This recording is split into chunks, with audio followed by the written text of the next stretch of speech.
शिवाय नमस्तुभ्यम। हर हर महादेव। 21 जुलाई सीहोर कुबेरेश्वर धाम में शुरू हुई सावन की दूसरी शिव पुराण कथा, ऑनलाइन शिव पुराण कथा आज 25 जुलाई को पूर्ण हो गई है।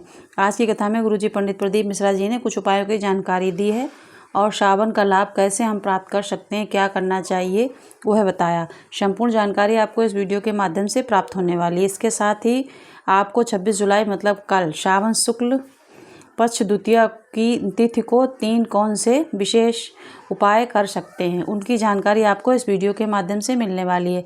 सभी उपाय गुरुजी पंडित प्रदीप मिश्रा जी के बताए विशेष उपाय हैं, जिसमें से कुछ उपाय हम आपको वीडियो में भी बताएंगे, इसलिए वीडियो अंत तक देखें ताकि कोई भी उपयोगी जानकारी आपसे ना छूटे।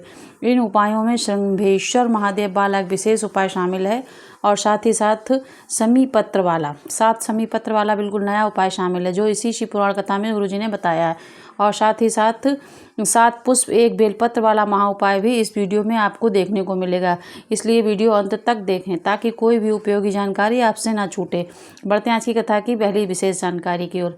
कथा शुरू होते ही गुरुजी ने कहा, कभी कभी विपरीत परिस्थिति हमें सही रास्ते में लाकर खड़ा कर देती है, पर ऐसा तब होता है जब आप अच्छे कर्म करते हैं और भगवान पर अपना भरोसा रखते हैं। बढ़ते हैं आज की कथा की दूसरी विशेष जानकारी की ओर। गुरुजी ने कहा, 2 प्रकार के मित्र होते हैं जो ज़रूरत आने पर भी मदद नहीं करते हैं और हमेशा बोलता रहता है कि तू चिंता मत कर, मैं हूँ साथ, मैं मदद करूँगा, पर जब उसकी ज़रूरत होती है तो मदद नहीं करता है। पर भोलेनाथ आपके ऐसे दोस्त हैं, जब भी परेशानी आती है तो आपको बोलने की भी आवश्यकता नहीं होती है, भोलेनाथ आपको परेशानी से निकालने का तरीका पहले से ही सोच लेते हैं। बढ़ते हैं आज की कथा की तीसरी विशेष जानकारी की। गुरुजी ने कहा, शंकर भगवान पर चढ़ी हुई भस्म धन के भंडार भरने वाली होती है। भोलेनाथ के मंदिर में माथा टेकने वाले के मात्र माथा टेक देने से जीवन की जो भी परेशानियां वह दूर होना शुरू हो जाती हैं। बढ़ते हैं आज की कथा की 5वीं विशेष जानकारी की ओर। गुरुजी ने कहा, कुमोदगी हनुमान जी का गधा का नाम है, जो स्वयं भगवान विष्णु का स्वरूप है। बढ़ते हैं आज की कथा की 5वीं विशेष जानकारी की ओर।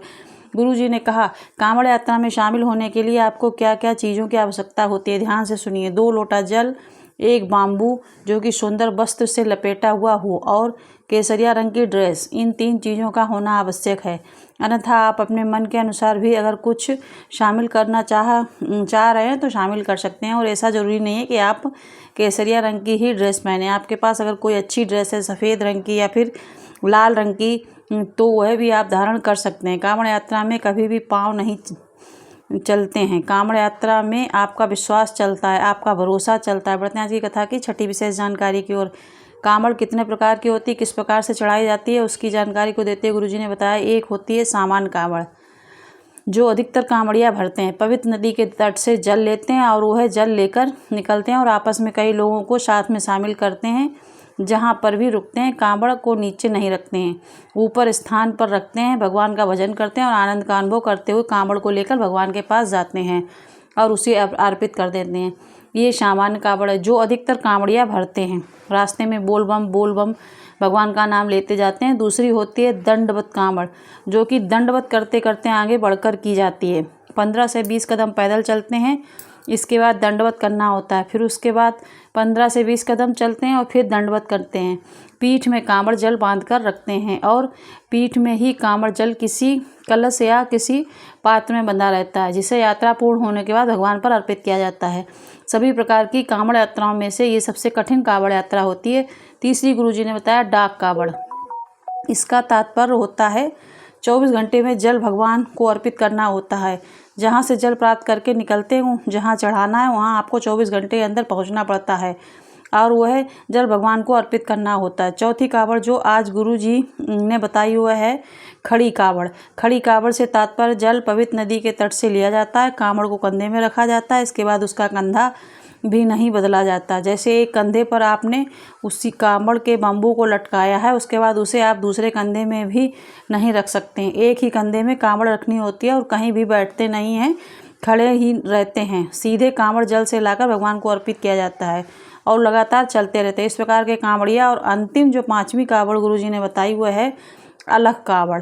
इसमें भगवान का नाम जाप किया जाता है, मंत्र जाप किया जाता है। आप कुछ भी बोल सकते हैं, बम बम बोले, श्री शिवाय नमस्तुभ्यम, हर हर महादेव बोल, बम का नारा, बाबा एक सहारा। कुछ भी बोलते बोलते हमेशा मुख में भगवान का नाम रहता है। मंत्रों को बदला जाता है पर कभी भी ऐसा नहीं किया जाता कि किसी व्यक्ति का नाम लिया जाए। हमेशा भगवान का ही नाम मुख से पे रहता है और उसी के द्वारा लोगों से आपस में बातचीत भी की जाती है। बस किसी से भी डायरेक्ट नाम लेकर बातचीत नहीं की जाती है। भगवान का नाम लेते हुए बातचीत की जाती है और मुख में हमेशा और मन में हमेशा भगवान का नाम और मंत्र स्मरण रहता है। यह कामड़ होती है। बढ़ते हैं आज की कथा की 7वीं विशेष जानकारी। गुरु जी ने कहा, जैसे सेठ से ज़्यादा सुखी दुकान का नौकर होता है। 100 प्रकार की टेंशन होती है सेठ को, किस प्रकार से व्यापार चलेगा, किस प्रकार से उन्नति करना है, घाटा हुआ तो उसे लाभ में कैसे परिवर्तित करना है। पर नौकर हमेशा टाइम पे खाना खाता है, टाइम पे घर जाता है, टेंशन उसको होती ही नहीं है। उसी तरह आपको भी अपने घर के मुख्य द्वार में, अपनी गाड़ी में और अपने व्यापार में तीनों स्थानों में लिख देना, श्री शिवाय नमस्तुभ्यम। मेरी गाड़ी, मेरा घर, मेरा बंगला, मेरा व्यापार सब तेरा है, मेरा कुछ भी नहीं है।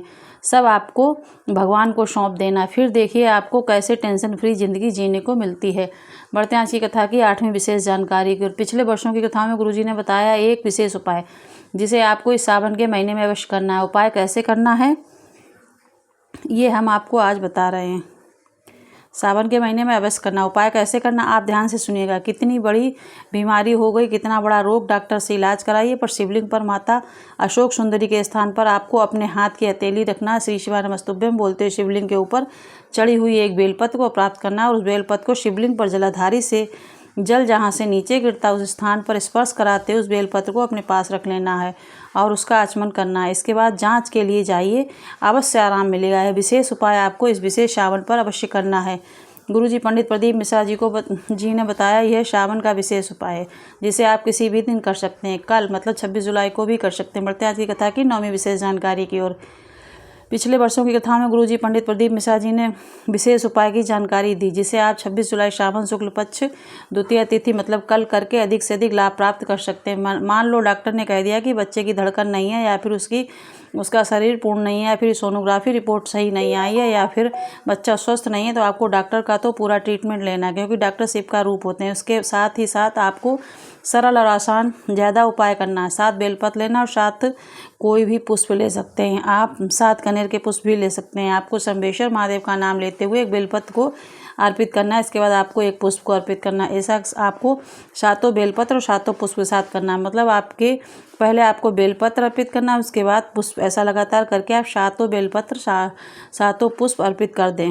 इसके बाद आपको एक बेलपत्र और एक पुष्प प्राप्त करके अपने घर पर ले आना है। इसके बाद 15 दिन बाद फिर से जांच कराने के लिए जाना है। बाबा उस बच्चे को पूर्ण और स्वस्थ रखेंगे। शंभेश्वर महादेव का स्मरण करने से 33 कोटि देवताओं का भाव उसमें प्रकट हो जाता है। आपको जब 15 दिन हो जाएंगे उसके बाद जो आपने घर पर बेलपत्र और वह पुष्प रखा है उसे आप विसर्जित कर सकते हैं।